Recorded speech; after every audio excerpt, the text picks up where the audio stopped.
కానీ ఈరోజు కొత్తగా ఈ కొత్త పథకాలు ఏవో తెస్తున్నాము, ఎన్టీఆర్ కళ్యాణ లక్ష్మి, ఎన్టీఆర్ విద్యాలక్ష్మి అనే పథకాలు కొత్తగా ఏదో తెస్తున్నట్టు, కొత్తగా ఏదో పథకాలని అమలు చేస్తున్నట్టు, మహిళల్ని ఏదో ఉద్ధరిస్తున్నట్టు ఈరోజు వాళ్ళు ఇస్తున్న హడావుడి హంగామా ఇంత అంతా కాదు. ఇదే వైఎస్ఆర్ కళ్యాణమస్తు షాదీ తోఫాకి 427 కోట్ల రూపాయలు డైరెక్ట్గా ఎవరైతే అర్హులై ఉంటారో వాళ్ళ అకౌంట్లోకి వెళ్ళి పడేది. ఎవరైతే కళ్యాణం చేసుకోవాలి, షాదీ తోఫా చేసుకోవాలి అన్న ఎస్సీ ఎస్టీ బీసీ మైనారిటీలకి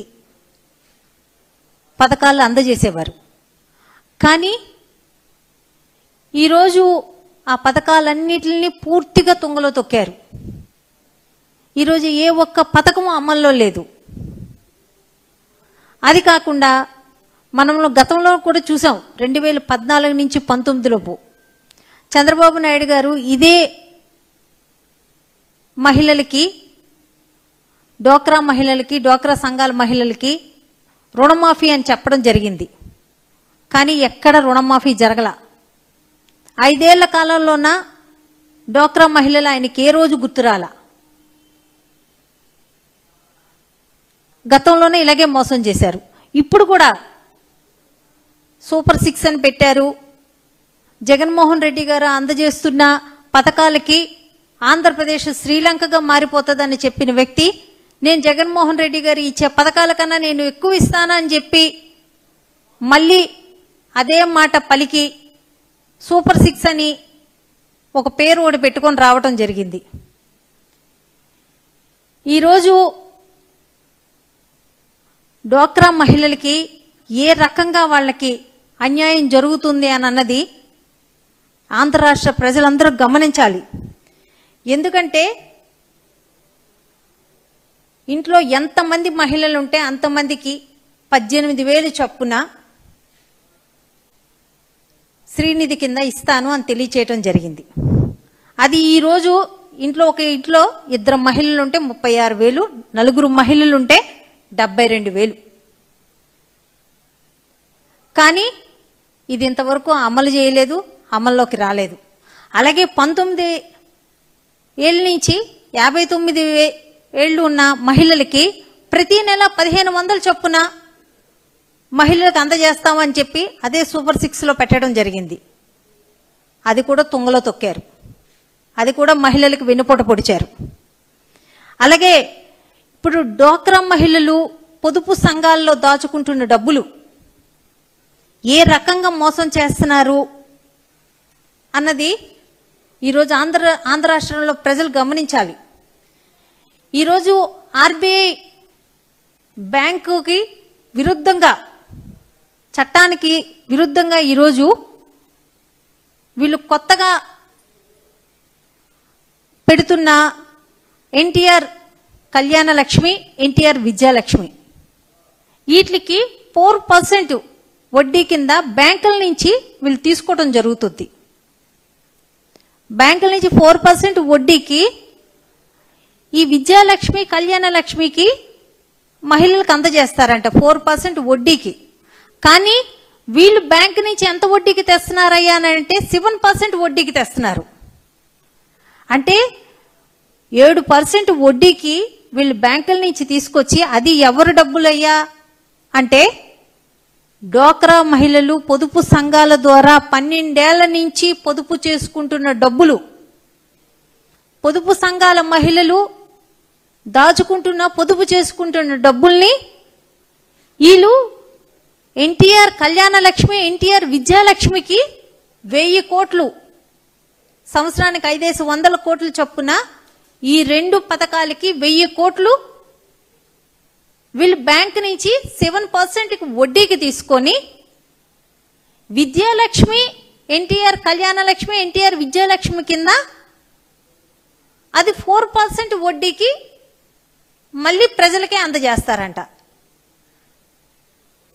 అంటే వీళ్ళు ఒక్కొక్కరి దగ్గర 4% డబ్బులు అంటే ఉచితంగా అందించవలసిన విద్యాలక్ష్మి, కళ్యాణలక్ష్మి పథకాలని వడ్డీకి ఇవ్వడమే కాకుండా పొదుపు సంఘాల మహిళలు దాచుకుంటున్న డబ్బుల్ని 7% వడ్డీకి బ్యాంకుల నుంచి తీసుకొచ్చి ప్రజలకి 4% వడ్డీకి ఇస్తే అక్కడ తక్కువ వడ్డీకి ఎక్కువ వడ్డీకి తెచ్చి తక్కువ వడ్డీకి ప్రజలకి ఇస్తే మరి ఆ పొదుపు సంఘాల మహిళలు దాచుకుంటున్న డబ్బులకి ఎవరు సమాధానం చెప్తారు? ఇప్పుడు 7% మీరు తీసుకొని 4%కి ఇస్తే ఇది ఎక్కువ వడ్డీకి తీసుకొని తక్కువ వడ్డీకి ఇవ్వడం వలన ఆ సంస్థ నష్టపోతుంది కదా. ఆ శ్రీనిధి అన్న సంస్థ పూర్తిగా నష్టాల పాలైపోతుంది. మరి పొదుపు సంఘాల ద్వారా డ్వాక్రా మహిళలు దాచుకుంటున్న డబ్బులు ఈ డబ్బులకి రేపు పొద్దున ఎవరు సమాధానం చెప్తారు?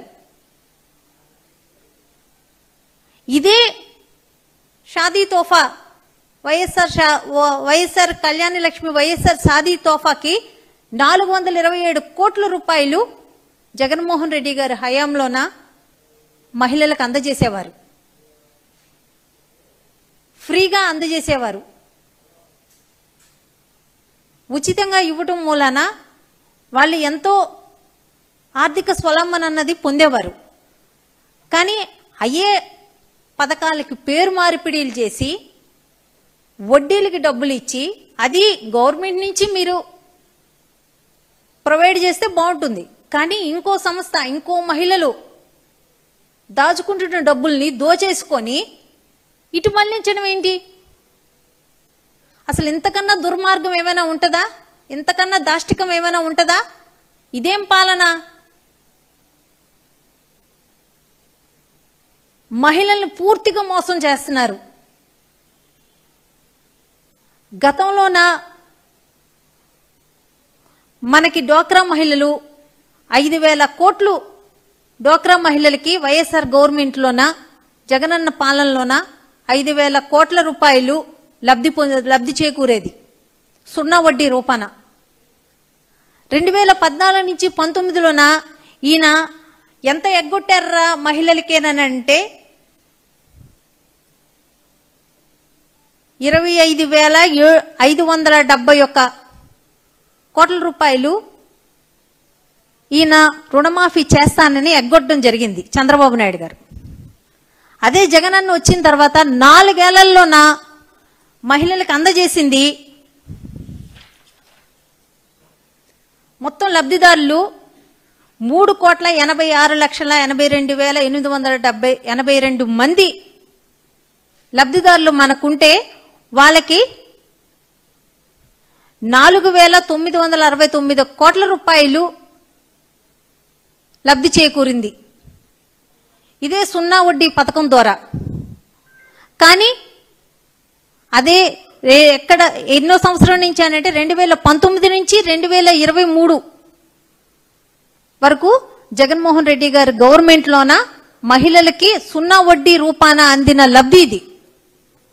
అదే చంద్రబాబు నాయుడు 2024 ఎలక్షన్ టైంలోన ఏదైతే ఏప్రిల్ నెలలో జగన్మోహన్ రెడ్డి గారు మళ్ళీ ఈ సున్నా వడ్డీలకి మళ్ళీ వాళ్ళకి పడాల్సింది ఆ 2024 సంవత్సరంలో పడాల్సినది వేయటానికి రెడీ అయితే ఎలక్షన్ కోడ్ అని చెప్పి ఆ డబ్బులు నిలిపివేశారు. ఎలక్షన్లు అయిన తర్వాత కానీ క్లియర్ చేయాలి కదా. మరి అత్యధిక మెజారిటీతో గెలిచేసినారు కదా. ఇప్పటికి 2వ ఏడే కూడా కంప్లీట్ అయిపోవస్తుంది.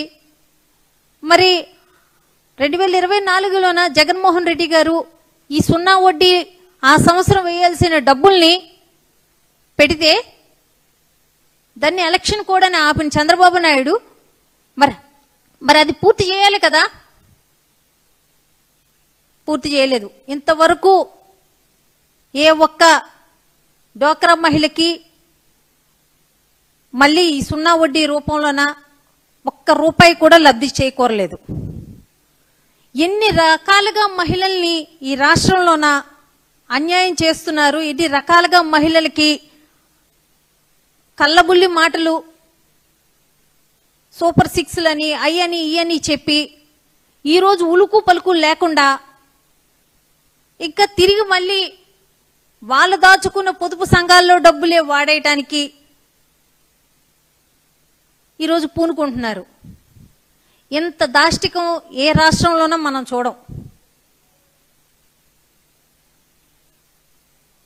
ఈరోజు ఆంధ్రప్రదేశ్లోని మహిళలందరూ భస్మాసుర హస్తంలాగా వాళ్ళ నెత్తి మీద వాళ్ళు చేయి వేసుకున్నట్టు ఈరోజు ఈ కూటమి నాయకులకి, ఈ కూటమి ప్రభుత్వానికి ఓటేసి వాళ్ళ అదృష్టాన్ని వాళ్ళే పోగొట్టుకున్నారు.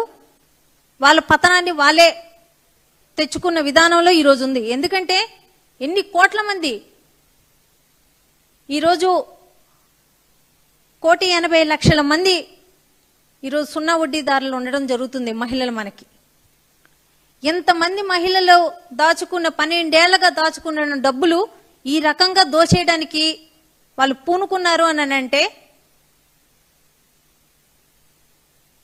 ఈ రాష్ట్రం ఏ రకంగా ముందుకు పోతుంది, ఏ రకంగా మహిళలను మోసం చేస్తుంది అన్నది ముఖ్యంగా మహిళలు గమనించాల. ఇది ఫీజు రియంబర్స్మెంట్ లేదు, ఆరోగ్యశ్రీ పోయింది, చేయూత పోయింది, సున్నా వడ్డీ పోయింది, కాపు నేస్తం పోయింది, ఈబీసీ నేస్తం పోయింది. ఇన్ని రకాలుగా మహిళలు మోసం చేస్తున్నారు. దయచేసి మహిళలందరూ గమనించాలా. ఈ కూటమి నాయకులు ఏ రకమైన దాష్టికానికి వీళ్ళు పూనుకుంటున్నారా అన్నది గమనించకపోతే రాబోయే రోజుల్లోన ఇంకా ప్రమాదకరమైన పరిస్థితులు మనం ఎదుర్కోవాల్సి వస్తుంది.